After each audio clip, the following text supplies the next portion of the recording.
All right, let's continue now with supply shortages, and I'm joined by the Independent Community Pharmacy Association's Jackie Maimin to talk to us about medicine supplies. Thank you very much for joining us. We did speak to you a few days ago, but I want to talk to you about what you can tell us around the destruction that Wendy Nola mentioned around manufacturers of medicines. She mentioned that the Cipla factory in Durban was looted. Can you tell us more about how extensive that looting was and what was destroyed, essentially?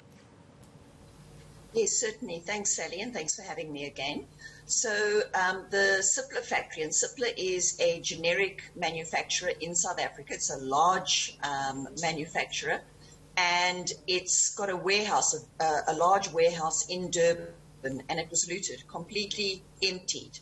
Now, this obviously has quite serious repercussions because you have your stock stored at manufacturer level where it's made or packaged or whatever. Then from there, it would move to wholesale level, and then from wholesale, the pharmacies draw.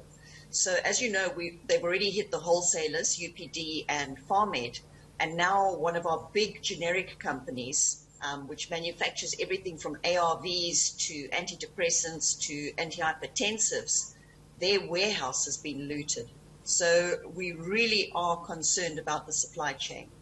And are these drugs that were brought into the country, or are these drugs that were manufactured here in South Africa, or perhaps both? Probably a bit of both, Sally. So Cipla is, it's an Indian company. It's based in India. So a lot of the medicines do come in, but they are repackaged here in South Africa. And, sorry, let me just switch that off. So it's a mixture of manufactured here and packaged, repackaged or brought in from India and elsewhere. And any idea of the scale? I mean, how many drugs were taken? Is it possible to quantify?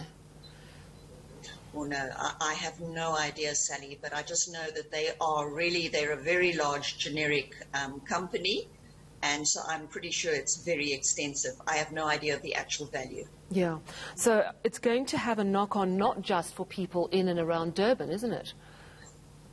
Correct. And, you know, Sally, I was chatting to a number of our Durban pharmacists today. So generally, pharmacies will get deliveries a couple of times a day. We would keep the fast-moving items, quite a few on the shelf, but a lot of the more sort of emergency-type medicines, we might only keep one or two on the shelf, and we replenish as we need them. And the pharmacies in KZN, there just has not been a delivery since last Friday, because obviously we would normally get a delivery Friday, Saturday, and then we would place an order on Monday for delivery on Monday. And all deliveries stopped on Monday. The delivery vehicles couldn't get anywhere. So we've got pharmacies now running. I mean, today is Thursday. We have had no deliveries for the last 4 days. And now a big manufacturer has been knocked out, and our wholesalers, which, as I already mentioned the other day, distribute probably about 75 to 80% of all the pharmaceutical sales in KwaZulu-Natal. So we're very concerned about stock in KZN. We know that in KwaZulu-Natal, people already, especially in Durban, are going from pharmacy to try and find the drugs that they need. Do you have any indication of how long the drug shortage will last, and how long before it hits the rest of the country? Or with the other big drug companies, do you think they'll be able to fill the gap eventually? Well, it's something that we've been doing. We've been approaching a number of the medical schemes to say to them, you know, we may need to do even more than a generic substitution. So, you know, sometimes you'll get a script and we offer you a generic.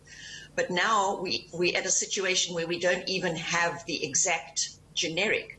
So we're having to approach doctors to do therapeutic substitutions. In other words, you might be on an antihypertensive, we cannot get it. So we're having to move patients to a new class with the associated risks with that.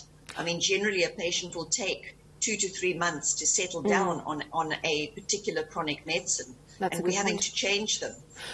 We've got WhatsApp groups within our pharmacies, and in KwaZulu-Natal, I've literally seen pharmacists taking pictures of medicines where a patient has come in, the records are lost, and all they've got is a single tablet. and the pharmacist is saying, does anybody recognize this tablet, to try and find out what it is, because the patient doesn't know the name, they don't have a box. That's shocking. And so we're really doing everything we can to try and assist. Very quickly, Jackie, when we last spoke, you told me about a number, and these are small businesses, these pharmacies that you represent. I think you told me at least 30 had been looted. Has that number increased? Are they back on their feet yet? Give us a quick update. No. So at the moment, this afternoon, 51 independently owned community pharmacies have been looted, gutted. Some of the pharmacies are literally a shell. Even the walls were broken down, you know, the dry walls that separate certain things in the pharmacy.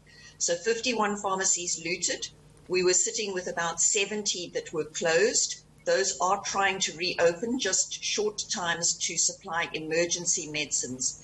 And we are supplying smaller quantities so that there's enough for everybody until we can get medicines in again. I believe one of the groups is trying to fly some medicines in from Gauteng. So we will do our best to get medicines back into KZN so that patients can get their medication. All right. Well, thank you so much. And good luck as you try and rebuild that medicine supply chain. That's Jackie Maimin of the Independent Community Pharmacists Association. Still ahead.